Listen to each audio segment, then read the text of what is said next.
So this is for the people who are currently healing family trauma, healing parent wounds, navigating potentially no contact.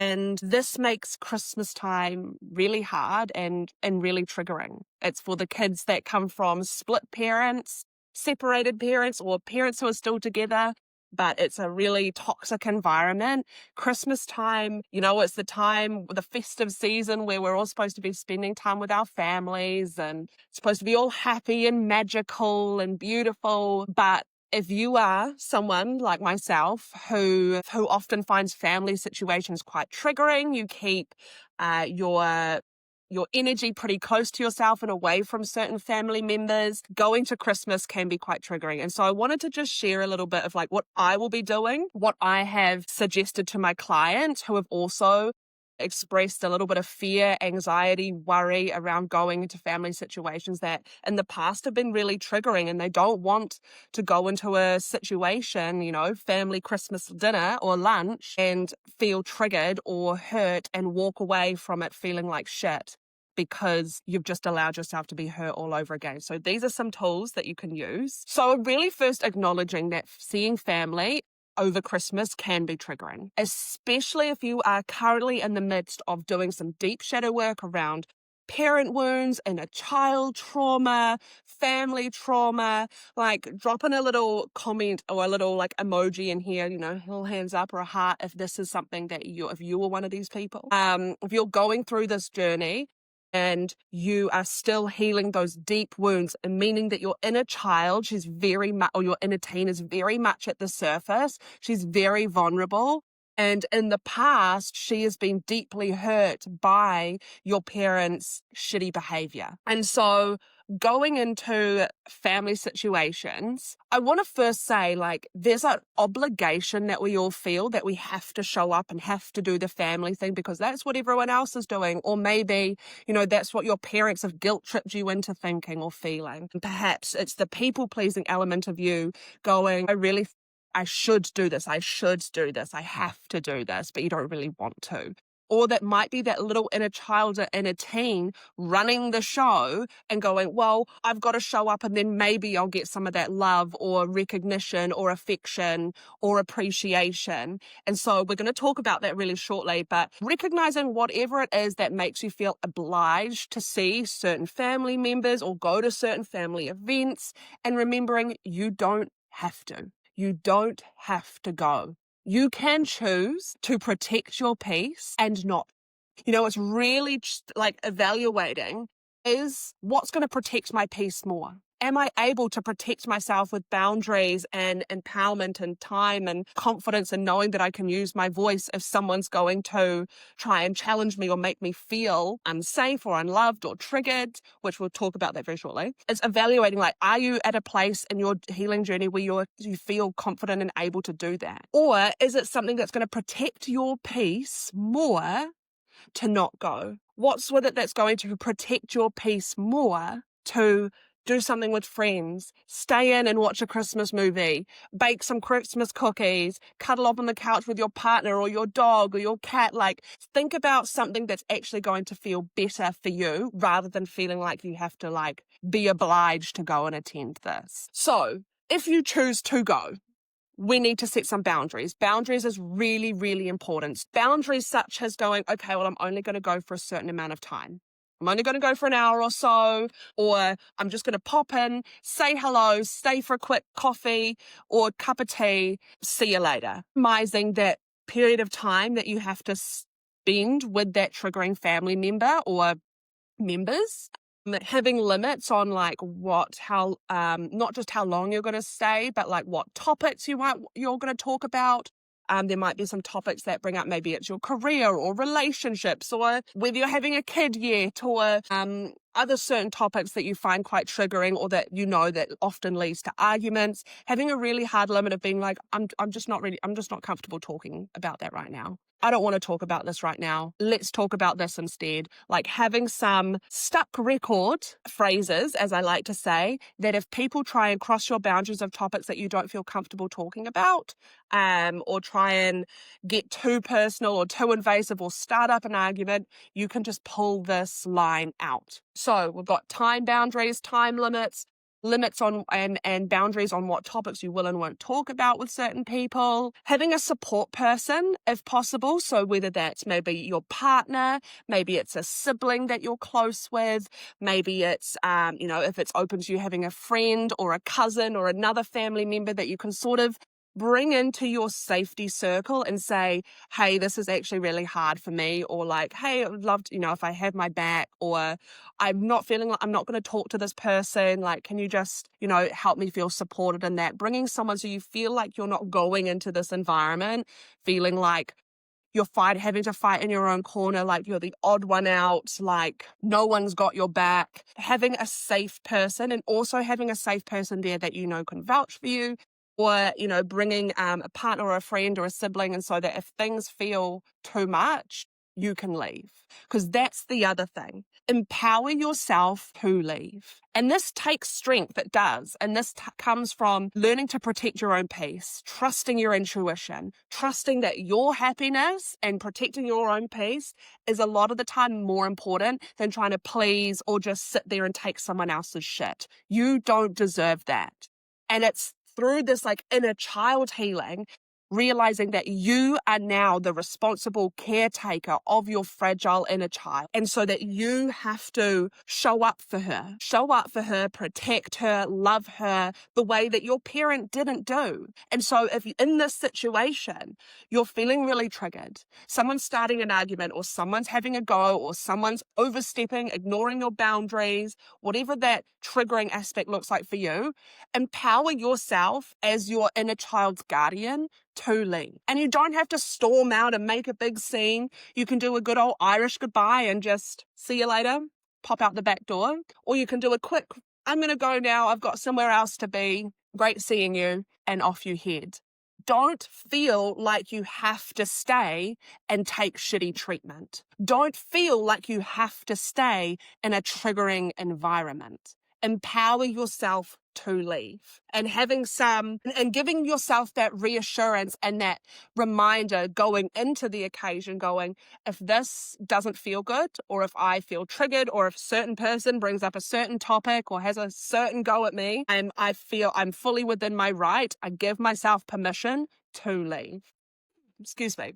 So that's those sort of things. If you are choosing to go, boundaries, time limits, topic limits, having a support person, a safe person, and also empowering yourself to leave so that you can show your inner child that her needs are more important than being treated like shit. Her needs are more important than having to continue that chase and enduring that bare minimum treatment that you've grown up with. You're showing her and you're teaching her a new way of living. And this is the other piece, and this has been incredibly powerful on my journey with making peace, healing my father wounds, but also making peace with a very different relationship that I have with my own dad, where it's practicing detachment. I noticed that anytime I would see my dad, regardless of whether it was at Christmas time, special occasions, or just, dropping in to have a coffee or something, I was going in there with my little inner child and inner teen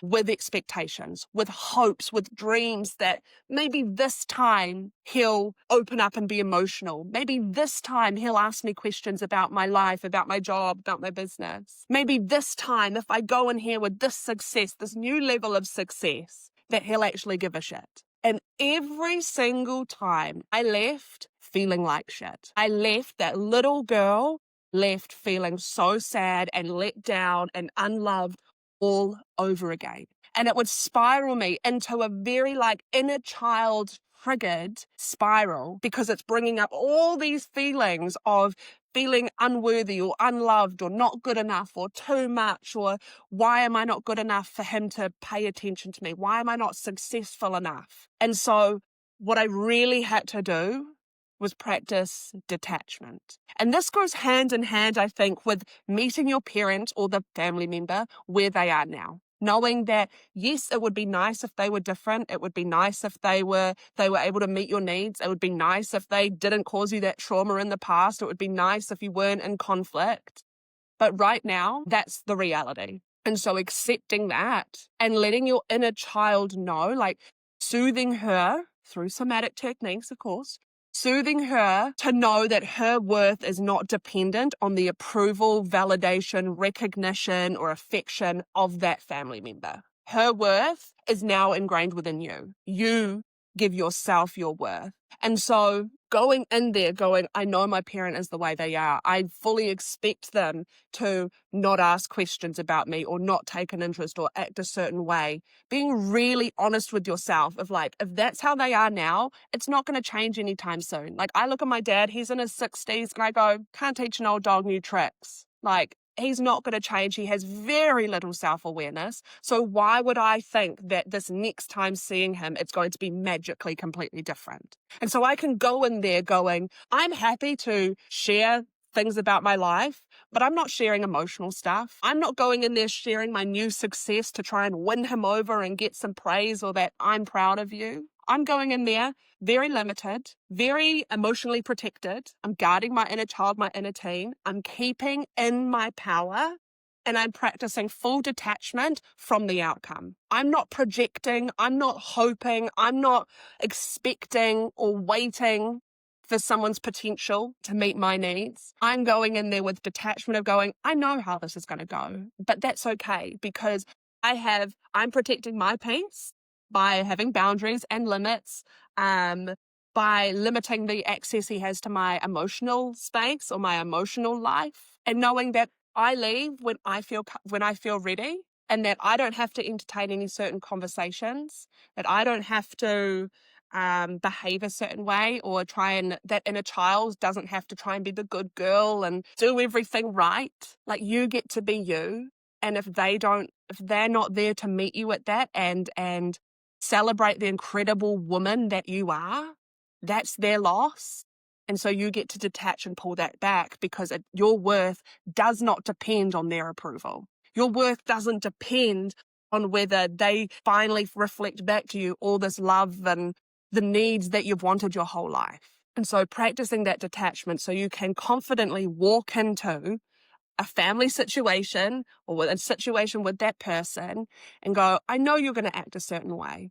That's just who you are. It's shitty, but I know that your behavior doesn't affect my self-worth. It doesn't affect how lovable I am, how successful I am, how much of a good person I am. That's their shit. And it's their loss if they don't want to invest and get to know the real you. Now, the next thing I want to talk about is like often when you have struggles, tension in your family, maybe you're still working through that inner child work, those parent wounds, inner child trauma, it's going to feel quite sad looking at maybe friends or other family that have really close, happy Christmases. That can be quite triggering too. Maybe you've lost a really important member in your family and Christmas is a really hard time for you. Maybe this is the first Christmas without them. And so really thinking, not only acknowledging that it's hard, don't try and deny yourself that experience because it is hard, it is shit. I look at my friends who have wonderfully close families and beautiful Christmases and I think, oh, it would make life so much easier. That must be so nice. And so first, like actually acknowledging that, yeah, it is hard to see that. Then the next is choosing to go, okay, just as we said in the steps before, do I have to go to a situation that's going to make me feel really shitty? How can I set boundaries and limits and empower myself and detach from the shitty situation to make the experience as enjoyable as possible? And then there's also making new traditions. Making yourself happy with new traditions, whether it's new traditions with a partner, with friends. Like me and my friends always get together a little bit before Christmas. One of my clients shared with me something that she does with her friends because a lot of them come from split families or have family issues. And so they always meet up in the afternoon on Christmas Day and have like a friendsmas in the afternoon. And I was like, that's so cool. And so it gives you something to look forward to. Making new traditions with yourself, maybe going really festive. Maybe it's, okay, I'm going to make every Christmas, I'm going to make gingerbread cookies or a gingerbread house. I'm going to sit and watch some of my favorite Christmas films, or really cheesy, shitty Christmas films. Or maybe you want to go like anti-Christmas and go, I'm just going to do my own thing. Like, what is it that's going to make you, what's going to support you to get through this time best? Because yes, it can be a wonderful, lovely, magical, happy time, but for a lot of people, it can be really, really hard. And so how can you protect your own peace to make it just a little bit less hard, to make it a little bit more enjoyable or tolerable at best? And also reminding yourself, it's one day. There's a whole lead up till Christmas, and then it's one day, and then it's done. Planning things for Boxing Day or for New Year's. Like, I personally, as I'm not a huge Christmas person, but I'm making new traditions, protecting my peace. And so New Year's is my favorite time because that's when I spend with all my best friends. And so for me, I get to look forward to New Year's. And so that's what I'm looking forward to, going, Christmas is Christmas. It'll be fine. I'll get through it. But I've got New Year's to look forward to. What can you put in front of yourself, from the other side of Christmas, that you can look forward to and sort of like tunnel vision your way through it? So I just wanted to share this to equip some of you. I know it's a really hard time of year. These are tools that have helped me. These are tools that are going to continue to help me, but wishing you all the best. And if any one of you is interested in doing sort of like the deeper healing work so that next Christmas isn't so triggering, or your next family occasion isn't so triggering because you've done the deep inner child work, the deep parent wounds, healing your mother or father wounds, and all sorts of other deep trauma work I have. So feel free to flick me a DM. That's where we can start getting into the real nitty-gritty of the tension or the wounding or the frustration, the anger, the hurt that may have been caused by your parents or family members. That will make your life a lot more tolerable.